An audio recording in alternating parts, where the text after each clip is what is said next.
Now I want to just take you through a walkthrough of the WordPress admin system. So up here we want to type in the address of the WordPress admin. We can either go back to our recipe book, which you probably should do. Can't expect us to remember it. Go to Google Drive, go to my Web Catalyst demo recipe book, click on the link there, click on the actual link, give it a second, and it should have remembered my details. There we go. Because I've not closed my browser since I logged into WordPress, so it's just automatically logged me in. Sometimes it will remember the details and you have to click the login button. Sometimes you just blow straight in there. Now the first thing I would do is click this dismiss thing up here. That gets rid of that instruction. You might want to keep that if you want. You can keep that if you want to. It doesn't really matter. I'm going to show you what you need to do anyway. Click on this screen options button up here. This will allow you to hide some of these boxes, because I don't like seeing this every time I come into the dashboard. So I'll turn off, the WordPress blog. I don't want to see that. This other WordPress news, I don't want to see that. Plugin news, I don't want to see that either. But the rest of it I might want to keep. So click on screen options again, and you can drag these around. Click on the title, drag it. You see the little dotted outline, and just let it go, and it'll be there like that. There we go. That's tidier, in my opinion. That right now bit gives you a sort of a status report of what your website's up to. At the minute it's got one post, blog post that is, one page and one category for blog posts. So that's the default pages that are installed. That one page is that sample page we saw a second ago when we tested it. And it's just something that comes with WordPress. Same with these comments. This is people who have commented on the blog posts on your site, and it comes with one tester as a default. Depending on how your security settings are set up in WordPress, which we'll look at in a second, if someone posts a comment, you can have them sort of pending, and so you have to approve them before they go live on your site. If someone comes on and says something abusive, or says something that might be derogatory to your site, you might want to check that before it actually goes out to the public. And that's what these things are, pending. And you can actually mark comments as spam, so if that person comes back, it will just automatically reject their comments. And this is all interactive, so you can click on any of this stuff to see more details about it. If I say show me posts, you just click on that and it'll go straight into the post section, and click on dashboard, it'll go right back there. Click on page, it'll go to the pages section. Same thing again, click dashboard to go back. And you can get to that stuff by this left menu as well. This is always here. So if I clicked on posts, it would do the same thing. If I clicked on pages, it would do the same thing.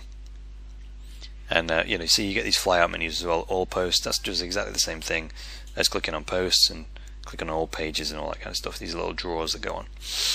What we want to do to begin with though is go to the settings section and wave over settings and go to general. So we want to set this up. The site title. This is like what you want to call your home page. So I would recommend you put your main Google keyword here. So this might be for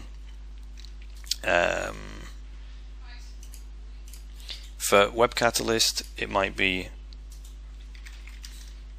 how to build my own website, right? And then tagline is what goes underneath that. That might be your company tagline or whatever.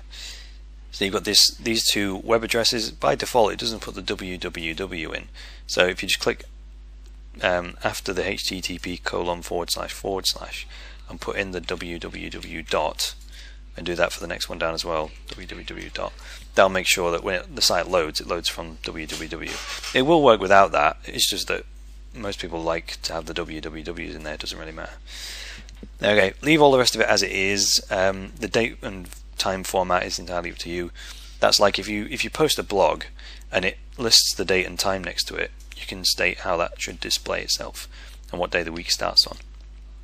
So then click on the Save Changes button, and that'll just update that for us. There we go.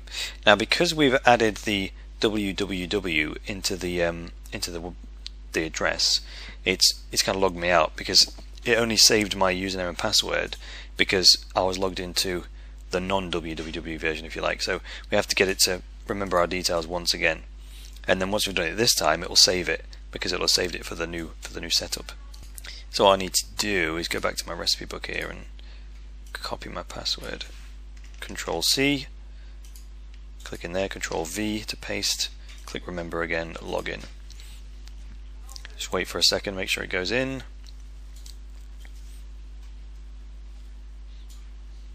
Yeah, that's worked, so I click remember.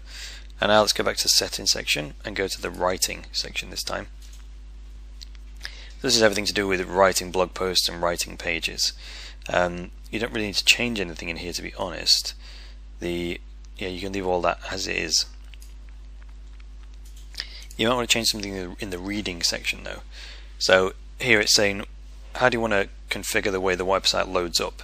So you might have noticed in the pages section there's only one page called sample page, and when we checked if we click up here, how to build your own website, which is the title I just gave the site, it will actually show you the front end, and this black bar comes up to show you that you're actually logged in as an administrator.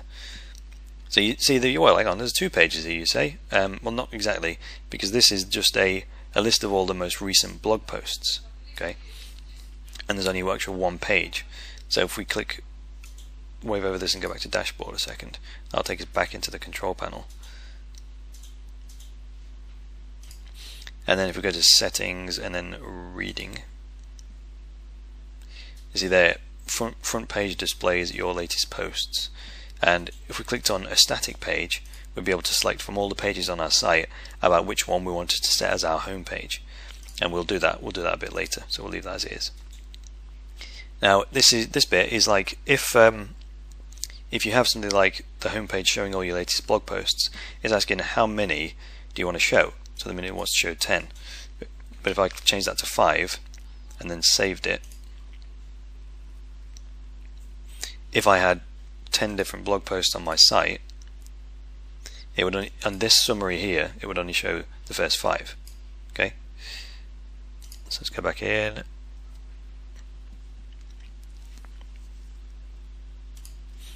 And go down to settings again, and let's click on discussion. Discussion is the thing that powers the comments feature. So here you can enable or disable any of these features. If you just don't want anyone to be able to comment on any page or post on your site, then you just untick this one, allow people to post comments on new articles. If you untick that, it'll just disable it for everybody. So if you just untick that, which I normally do, and then scroll down to the bottom, click on save, that should do it. You can leave the media section, that's all already set up for you. And the privacy section, this is asks you whether you want the website to be able to be indexed by search engines, and most of the time you want to. You might want to turn this off while you put your site together and then enable it when it's ready, but that doesn't really matter anyway. I'd just leave it enabled so that Google and all the search engines can come and visit and indexes if it wants to. It's not going to take as long to build the site anyway, so just leave that on allow. And finally, the permalinks section.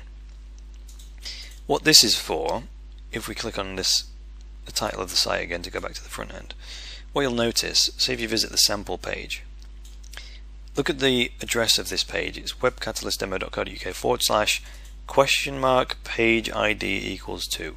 That's not particularly human friendly, and it's not particularly search engine friendly either, because it doesn't mean anything, right? That's just something to do with the database. So that's what permalinks are designed to turn that into a friendly URL, a friendly web page name. So let's go back in, let's go wave over, go to dashboard again, and go down to settings and go down to permalinks. So at the minute it's set on default, which is this silly $p equals blah blah, but instead we can set it on any of these things. So I'd set it on something like this one, month and name. So when you do a blog post, it's going to call it like 2012 or whatever the year is, and then the month and the name of the blog post, and that will count for pages as well. With pages it won't put the date in because it's not relevant. It'll just put the name of the page in. But trust me, just click on that one, month and name, and it'll fill that box up with funny characters, and then click on save changes. There we go. So now when you can test that by clicking on the title of the site again, that'll take us to the front end. And now if we go to sample page, you'll notice that it's now called /sample-page, which is far better. So when we start creating more pages, it'll actually call them what the pages are called. Yeah. And if we go to the home page here and click on the Hello World blog post, you'll see it's done exactly what we asked it to do. Put the year and the month and the name of the post in. So as we post in future, it will show the search engines how our site is organized into years and months and then particular blog posts. Just a couple more tips on this. When you're logged in as an administrator, you'll know that because you've got the black bar at the top. If you want to log out to see the website exactly how it looks to normal visitors, this thing in the top right that says howdy, if you wave over that rather and then just click on log out, it will log you out as an administrator.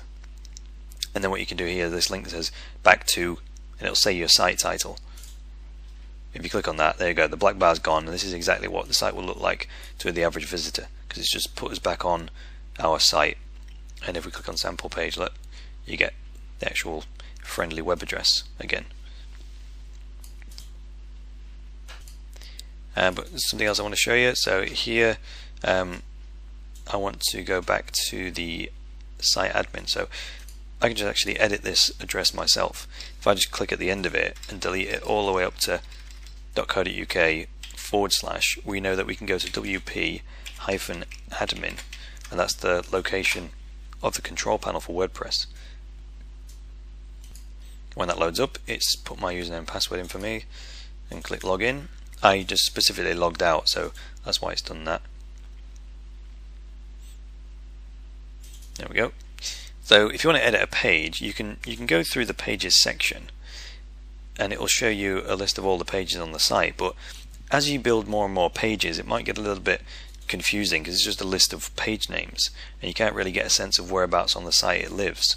So if you click on the site name, it'll take you to the front end. And say we wanted to edit the sample page, we can just browse the website visually. So we go to sample page, and when we're on it, we get the opportunity at the top here to edit this page. So if we click on edit page, it'll edit the one we're actually looking at, right? And it'll bring up, there it is, there's all the text for that page right there. So you make all your changes and click on the update button on the right. Say let's just put some extra text in here. If we put the cursor right at the beginning,